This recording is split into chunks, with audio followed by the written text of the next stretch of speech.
So these are safety bar squats, okay? What you're gonna do whenever you're doing a safety bar squat is you're gonna get a safety bar, funnily enough, and you're gonna obviously squat it. So starting off, I'm gonna set this up at a height that's suitable for me. So I want it to be sort of around the height here where it's not too high up or not too low down. I'm gonna get myself in underneath it just like this here. I'm gonna take my time in this position, make sure I'm nice and comfortable, okay? I don't need to panic, I don't need to rush it. And I'm gonna just gradually stand my weight into the bar. So I don't need to lift it too fast. I can gradually exert a wee bit of force to lift the bar, okay?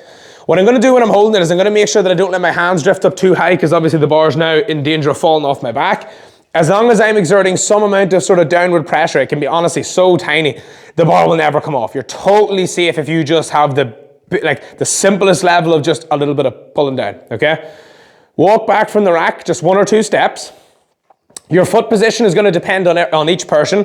As a general rule for most people, you want to be roughly shoulder width apart, toes pointed slightly out. For some people, it might be a little bit narrower, a little bit wider, but generally speaking, that's a good starting point, okay?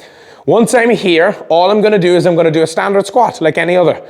Basically just imagining that there's an invisible chair behind me and I'm going to sit down on it. So I'm going to go down like this here, into the bottom of the squat, and I'm going to come back up again, okay?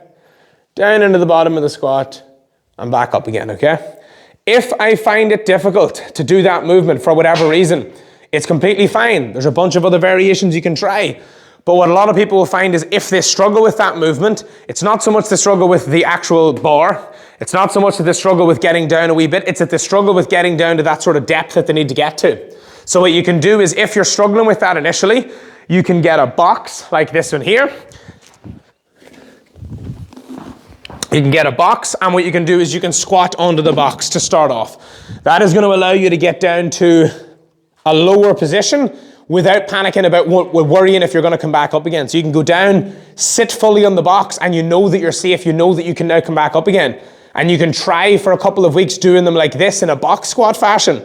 Then once you're comfortable that you're strong enough to come back out of that bottom position, you can then just do it without the box.